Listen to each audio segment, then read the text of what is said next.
we're going to be doing something a little bit different today. Instead of taking a look at one of our more renowned comic book heroes like we normally would, we're going to be diving into this guy right here, which is Festering Fingerprint Vyke from the hit game Elden Ring. I actually didn't even know that Figuarts dropped this guy until last week. I saw it go up for sale for $59.99 on Big Bad Toy Store, which is a little bit cheaper than usual for Figuarts. I think they tend to normally hang around the $80 mark after taxes and shipping costs. Before we get into everything, I want to talk a little bit about the character. If you don't know who Vyke is, much like our protagonist of the game, he started out as a fellow Tarnished going for the title of Elden Lord. No other Tarnished got closer to Elden Lord than Vyke did, but one day with no reason, he traveled far below the capital and ended up getting scorched by the Frenzied Flame, ultimately driving him insane. Nobody knows why he was seeking the Frenzied Flame, though it is believed that he either did it for his maiden or he was lured there by an external force. According to his stranded soul, he was expected to then become the Lord of the Frenzied Flame, but for some reason he didn't. Instead, he was imprisoned in an Evergoal and can still be seen as an invader to those who approach the Church of Inhibition in the Frenzied Flame village.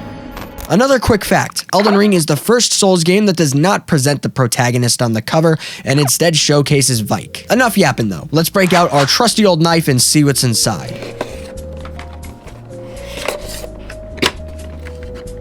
First thing I noticed is that the instructions, instead of being on a piece of paper hanging around the inside of the box, are actually printed on the outside flap, which is honestly really nice. We see another set on the other side as well. No backdrop on the inside of the box this time though. It seems that Figuarts went for a more minimalistic approach to this figure, and I'm all here for it. I love the aesthetic of the box design and how simple they decided to keep it this time.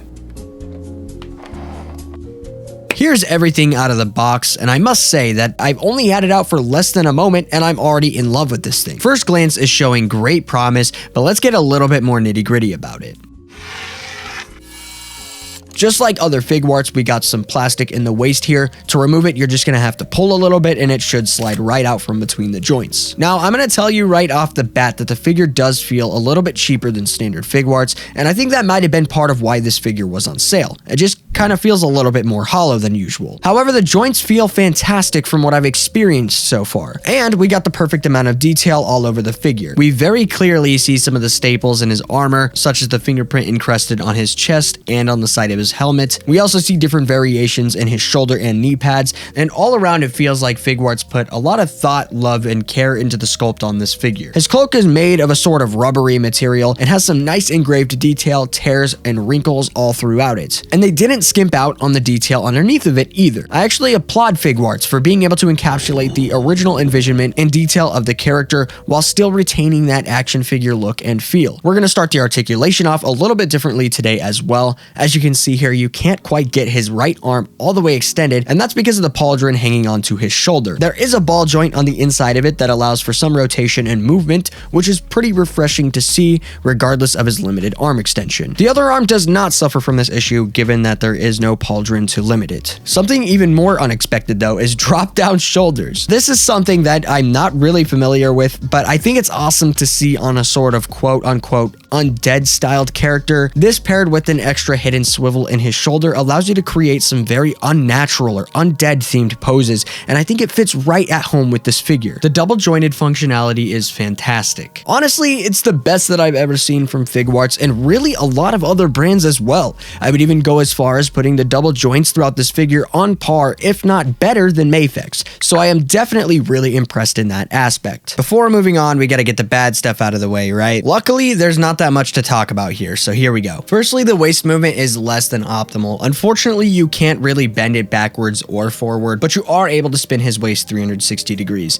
That can be helpful in some poses, but for the most part, this joint is going to be completely useless. Secondly, Vyke's left leg gets caught up on his chainmail skirt, so you're really not able to flex his leg all that far forward. It does come up a little bit if you force it to, but for the most part, you're not really able to pose it as high as his right leg. Lastly, and this doesn't exactly pertain to articulation, but I really didn't know where to put this in the video, you can see directly through his chest if you look at him from a side angle. It kind of just looks like they failed to seal up his butterfly joints or something like that. It's not too big of an issue, and for the most part, you can't see down there unless you're really looking for it. And by the time he's posed, you're not really going to see down that angle, so it's not too big of a deal. I just thought it was kind of weird. But anyway, there's only one more thing to go over, and that's going to be the accessories. Vyke comes with his war spear, a flame to attach to the end of it, and 3 extra sets of hands. The spear continues to hold the same amount of detail through and through, giving us a glimpse at some of Vyke's feats on the battlefield with a good amount of chips and tattered blade topped off with a coat of blood red paint. The fire is all the more familiar, utilizing an old-fashioned technique of translucent rubbery plastic. This style of fire in toys has been around for a very long time, and that's okay. In my opinion, it was the perfect way to represent Vyke's abilities.